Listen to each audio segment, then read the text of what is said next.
Was there a controversy surrounding how you conducted the examination of the children? Yes, I should reiterate, Don, I did not examine any of the children. I performed no tests. I was not acting in a clinical capacity at the time. This was done by a multidisciplinary clinical team of highly experienced physicians who did it because the children were ill.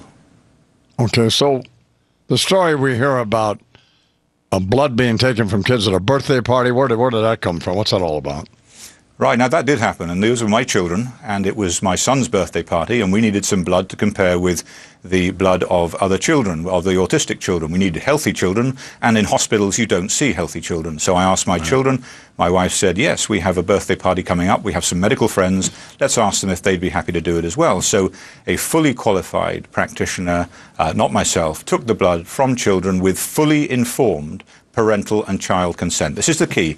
The essence of ethical medical practice, Don, is fully informed consent, and that is what we had. It did not have ethical approval, and that was naive on my part. That does not make it unethical. It was entirely ethical. There were no complications. Everybody was happy, and the tests were done properly. Here's what jumps out at me, Doc. If we're having a birthday party, I'm thinking, why don't we play pin the tail on the donkey and turn the kids into lab rats over at the hospital? I mean, maybe that's just old cynical me, you know. So you know, Don, my kids know what I do. They know what I do. The kids with autism come to visit us. They see what it's all about. They are more than happy to contribute to this. This is their contribution, and I'm proud of them for it.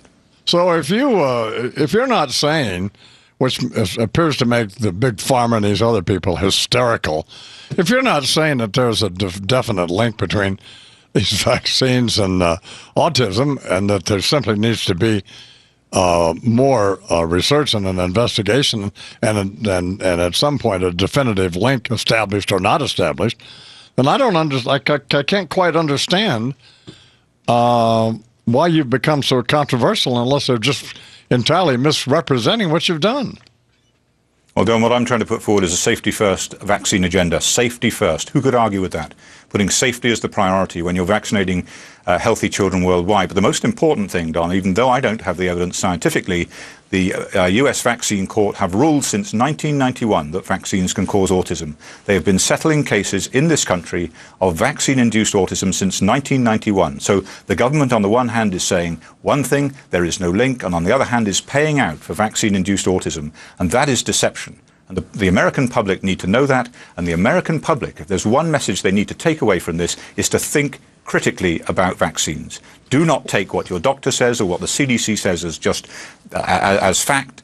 Get informed, think critically about vaccines. But implicit in that, at least one could infer, and parents do, because they're naturally so protective of their children, one would hope always, is that it sounds like it's anti-vaccine, which you're not, right? Not at all. Not at all. Absolutely. As you can see, it sounds absolutely clear. It does, but what it is in fact doing is putting safety first. That is it, safety first. And no one could argue with that. When you're going to give millions of children around the world all these vaccines, then you need to be absolutely certain that what you're doing is safe, because the long-term consequences are absolutely unknown, because the safety studies have not been done. And I have researched those safety studies in exquisite detail, and they are appalling. I have to say, they are appalling. And I wish I'd done them before I vaccinated my own children. We're talking with Dr. Andrew Wakefield about his book, about this controversy that produced his book, Callous Disregard. Well, they jerked your medical license in Great Britain, and did they in this country as well? Or? No, I'm not licensed in this country, Don. What I did here was to conduct the research, and I will continue to do that. You have any question you want to ask him? Yes. Hi, Dr. Wakefield. It's Deirdre Imus. Your research, has it been replicated by other scientists? Yes, thank you for that question. This has been a common contention that no one else has been able to replicate our finding. The key finding in the initial study in the Lancet was of bowel disease. That has now been replicated in 5 different countries: Italy by Dr. Balzala, Venezuela, Dr. Gonzalez, the US by Dr. Krigsman, and by Drs. Chen and Galit-Satos in Canada. So it has been replicated around the world, and the notion that the bowel disease, the principal finding in that initial study, has not been replicated is false, and a deception again of the American public. Back to the birthday party for a second. When you were taking the blood, were you in a clown outfit, or I just am curious? That's not right. In fact, Don, I wasn't even in the room at the time. I was outside organising a game of mini rugby. It's not right, Doc, is it? Do you have any other questions? Yeah, also, because there's so many different pharmaceutical companies that make the MMR vaccine, do you think all forms of the MMR pose a risk for children? You know, is there a certain Very brand? good question. In the UK, we had 2 brands out of the 3 that were introduced that had to be withdrawn for safety reasons. This whole thing was hushed up. The vaccine was causing meningitis. So 2 out of the 3 brands causing meningitis answers your question. The 3rd brand, the Merck brand, did not cause that problem. So yes, there is a difference between brands in terms of their safety profile. With respect to the autistic problem, we do not know, and that is something that clearly needs thorough investigation. What do you see for the future of vaccines? An emphasis on vaccine safety policy first. We must give children safe vaccines. They must be as safe as they can be. And indeed, this isn't just a new notion. There is a congressional mandate to produce safer vaccines. What we need to do is can I just say, Don, a comparison of vaccinated, fully vaccinated versus unvaccinated children. That is a study that the authorities do not want to do. It's absolutely essential. It should have been done. There should have been baseline studies comparing the health outcomes, both short and long term, of fully vaccinated versus unvaccinated children.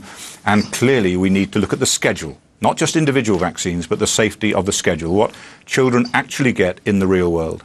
There was also a criticism that you had, you had your own vaccine, or you had something that replaced the MMR, or am I off base here? No, that's absolutely right. That was an allegation by the same journalist, which really goes to prove that a very little knowledge can be a very, very dangerous thing. What the medical school had was a patent, not me. The medical school had a patent to treat persistent measles virus infection. In other words, if you had a child who, because their immune system was weak, could not get rid of the virus, say from the vaccine, and it hung around in the body causing disease, then there was a patent on an over-the-counter nutritional supplement called transfer factor that helped them boost the immune system and get rid of the virus. That was what the patent was for. Well, here's my observation, knowing, not that you asked me, but knowing a little bit about this. If everything you say is true, and if these, in fact, are the facts, it doesn't make any sense what's happened to you. So, I'm afraid, Don, it's just the way in which the system deals with dissent. Isolate, I understand that, but and encourage the others.